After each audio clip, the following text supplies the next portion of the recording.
Hello students, कैसे हो सारे के सारे। आज हम बात करेंगे जितने भी क्लास 10th के टॉपर्स हैं ये सब 11th में फेल क्यों होते हैं।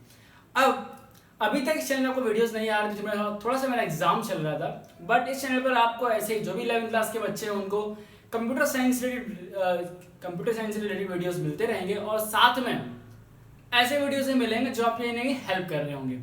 तो आगे बढ़ने से पहले वीडियो में पहली चीज को लास्ट तक देखना और दूसरा चैनल को सब्सक्राइब जरूर कर लेना ताकि आपको ऐसे वीडियोस मिलते रहें। और अगर आप भी चाहते हैं किसी टॉपिक पर वीडियो तो कमेंट करके जरूर बताना मुझे। अब होता क्या है यार, जो सबसे पहला और इसका प्राइमरी रीजन है, रीजन नंबर 1 ये है कि चेंज इन पैटर्न। अब चेंज भैया किस तरीके का पैटर्न में देखो, हमने अभी तक जो हमारा क्लास 10th का सिलेबस होता है, अगर हम बात करें क्लास 10th में तो हमारी जो अप्रोच होती है वो थोड़ी सी थियोरिटिकल होती है। ओके, थ्योरी इसमें ज्यादा रहती है। अब थ्योरी को हम याद भी कर लेते हैं और हमारे वहां पे मार्क्स आ जाते हैं। मैं किसी को क्रिटिसाइज नहीं कर रहा हूँ, बट जो भी बच्चे हैं अभी जो रिजल्ट आया है क्लास 10th का, जिनका रिजल्ट अच्छा आया है उनको कॉन्ग्रेचुलेशन है, और जिनका रिजल्ट थोड़ा सा अच्छा नहीं आया है तो उनके लिए कि 10th ही आपका लास्ट रिजल्ट नहीं है, यहाँ पे आपकी लाइफ खत्म नहीं होती है, आपके आगे बहुत सारे एग्जाम्स हैं। अगर तुम्हें लगता है कि तुम्हारे साथ इनजस्टिस हुआ है, तुम ज्यादा इंटेलिजेंट हो, कम नंबर आए हैं, तो ज्यादा मेहनत करके 11th और 12th में आपको जेईई मेंस निकाल के दिखाओ, अपने आप को प्रूव करो। ठीक है, वापस आते हैं टॉपिक पर। क्लास 10th क्या है, थ्योरेटिकल है, और वहीं जैसे हम क्लास 11th में जाएंगे तो आपकी थ्योरी वाली जो अप्रोच है वो तो रहती है, बट थ्योरी के साथ में आपकी जो एक प्रैक्टिकल, या हम बोल सकते हैं प्रैक्टिकल की जगह एक लॉजिकल अप्रोच जो है वो हमको यहाँ बनानी पड़ती है। और यहाँ कई सारे बच्चे ऐसे होते हैं कि ऐसा नहीं है कि वो होशियार नहीं है या फिर पढ़ने में अच्छे नहीं थे,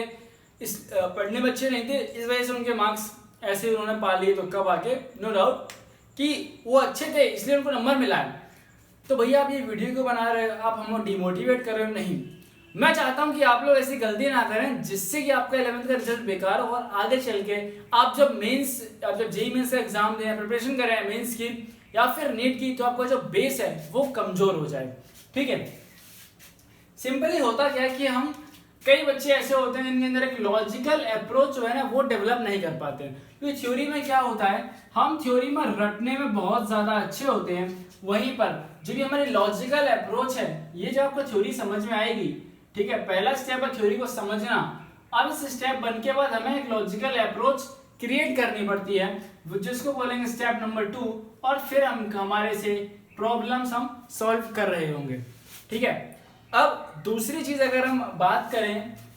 दूसरा पॉइंट ये भी है कि जो हमारा ये सिलेबस है, ठीक है, अब सिलेबस ये थोड़ा अलग हो जाता है कि क्या होता है कि हमारे जो 10th में जितने टॉपिक्स हैं वो हम इतना ज्यादा डीप डाइव नहीं कर रहे होते हैं। डीप डाइव से इन द सेंस कि इतना डिटेल में नहीं पढ़ रहे होते हैं उनको। ठीक है, हम शुरू करते हैं और बस थोड़ा सा उनका इंट्रो लेकर चीजों को समझ के वहां खत्म कर देते हैं। अब जैसे कि एग्जाम्पल के तौर पर बताऊं आपको, मैं केमिस्ट्री का एग्जाम्पल लेता हूं। आप जब 11th में आए हैं तो चैप्टर पढ़ेंगे chemical bonding. Okay, chemical bonding, तो आपने ये जो बॉन्ड वगैरह था ये आपने थोड़ा सा पढ़ा होगा, और जब ऑर्गेनिक भी पढ़ोगे तो आपने 10th में ऑर्गेनिक पढ़ी होगी, बट जब आप यहाँ पे पढ़ोगे तो आप बहुत ज्यादा डीप डाइव में चीजों को पढ़ रहे होगे और वहां पर आपकी जो लॉजिकल अप्रोच है वो बहुत ज्यादा हेल्प कर रही होती है। अब अगर हम बात करते हैं तीसरी जो मिस्टेक बच्चे करते हैं, नंबर 3 पर मिस्टेक आती है कि उनको बहुत ज्यादा एप्रिसिएशन मिलता है। ठीक है, अब देखो मैंने कई बार अपनी वीडियोस में बताया कि हमें एप्रिसिएशन मिलना चाहिए, बट कई बार ज्यादा एप्रिसिएशन मिलने की वजह से वो हार्डवर्क करना भूल जाते हैं। ठीक है, वो हार्डवर्क करना भूल जाते हैं और इस वजह से क्या होता है, जब आपने पढ़ाई ही नहीं करी चीजों की, फिर आप कितने भी इंटेलिजेंट हो क्या फर्क पड़ता है, तुमने पढ़ाई नहीं तो नंबर कहां से आएंगे, तो फिर आपका जो स्कोर है वो आपका जो स्कोर कार्ड गिर जाता है। चौथी अगर मिस्टेक की बात करूं तो चौथी मिस्टेक सबसे बड़ी उनकी ये रहती है कि वो क्या करते हैं कि उनको जैसे किसी ने बोल दिया कि 11th में आपको एक ये वाली बुक ले लो, ठीक है, आप थी दूसरे से पूछने गए, उसने बोला ये वाली बुक ले लो, तो कई बार क्या होता है कि लॉट ऑफ आपके पास जो रिसोर्सेज हैं जब बहुत ज्यादा हो जाते हैं तो आप वहां पे कंफ्यूजन बहुत ज्यादा हो जाती है। फिर जब अब कंफ्यूजन बहुत ज्यादा हो जाती है तो क्या होता है कि हम अपने कंसेप्ट को क्लियर नहीं कर पाते हैं। हम कई बार ये देख लेते हैं इतनी सारी बुक्स कवर करनी है हमको, तो हम पहले एक बुक को पढ़ते हैं, फिर हम उसको इतने अच्छे से नहीं पढ़ रहे होते हैं, जिस चक्कर में हमारा कंसेप्ट अच्छा होता नहीं है। फिर हम सोचते हैं यार ये वाली बुक अच्छी नहीं है, हम दूसरी बुक को उठा लेते हैं, उस बुक में पढ़ते हैं तो उसमें कुछ लाइन अच्छी लगती है हमको, ठीक है, स्टार्टिंग में हमको कुछ लाइन समझ में आती है, जैसे एक्चुअल समझना होता है हमें फिर वहाँ, क्योंकि क्या है कि आपका जो सिलेबस है वो थोड़ा सा टफ होता है 10th से 11th में, तो हमको लगता है यार ये तो टफ आ गया है, अच्छा नहीं, इस बुक में मतलब अच्छा नहीं दे रखा है, बल्कि रियलिटी ये है कि जो हमारा सिलेबस है वही थोड़ा टफ होता है यहाँ पर। अब हम आएंगे एक और बुक उठाएंगे, इस चक्कर में क्या है कि जितना आपके पास जो टाइम है, आपका टाइम यहाँ पर निकलता चला जाएगा, फिर आपके आ जाएंगे एग्जाम्स और फिर आपका जो स्कोर है वो गिर रहा होता है।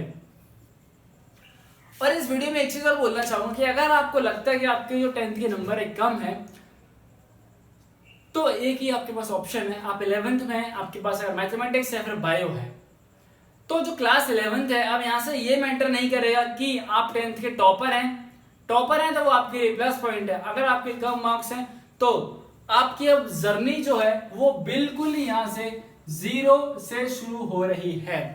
ठीक है। तो आप सभी लोगों को बोलना चाहूँ कि हमें 0 से अब अपना ग्राफ बिल्कुल ऐसे अप करके ले जाना है, ठीक है। अगर नहीं मैटर करता, कई बच्चे अभी तक अच्छे नहीं थे पढ़ने में, बट अब आपको अच्छे से पढ़ाई करनी है। और इस चैनल में आप सभी को क्लास 11 कंप्यूटर साइंस पढ़ाऊंगा, जो कि बहुत ही अच्छा सब्जेक्ट है, बहुत ही इंटरेस्टिंग सब्जेक्ट है, बहुत इंपॉर्टेंट भी है। अब भैया 11th में तो ऑप्शनल सब्जेक्ट है, भैया इसकी क्या इंपॉर्टेंस है? देखो क्या होता है कि अभी तो मैं भाई ऑप्शनल सब्जेक्ट लग रहा है, मैं तुम्हें ऐसी चीजें पढ़ाऊंगा जो तुम्हारे स्कूल में शायद ही तुम्हारा टीचर पढ़ाएगा, वो बोलेगा यार ये छोड़ देते हैं, बट वो जो टॉपिक्स है उसके अंदर वो कुछ ऐसे टॉपिक है जो जब तुम आगे पढ़ोगे अपने इंजीनियरिंग में तो तुम कहोगे अरे ये तो हमने पहले ही पढ़ रखा था भैया से, मजा आ गया, वो टॉपिक आपको बड़े आसानी से समझ में आएंगे, ठीक है। तो बस ऐसे वीडियो देखने के लिए इस चैनल को सब्सक्राइब जरूर कर लेना, और मिलेंगे आप सभी से एक और नेक्स्ट वीडियो में। उसमें मैं आपको अपनी क्लास 10th की स्टोरी शेयर करूंगा, जिसमें आपको कहीं ना कहीं मोटिवेशन मिलेगी। तो बस आप लोग ऐसे ही पढ़ते रहिए। रिजल्ट आया है, अगर बात सी के रिजल्ट आया कि बच्चे उदास होंगे, बच्चों को पहले से डांटा भी होगा, लेकिन एक चीज याद रखो, ये रिजल्ट 10 से 12 दिन के बाद कोई नहीं पूछने वाला है किसका रिजल्ट क्या था, किसका रिजल्ट क्या था। आप अपनी 11th पे फोकस करिए, 10th जा चुकी है, उस पर हम कुछ कर नहीं सकते हैं, तो जो आपके हाथ में है ना आज उसको बचा लो, कल आपका अच्छा हो जाएगा।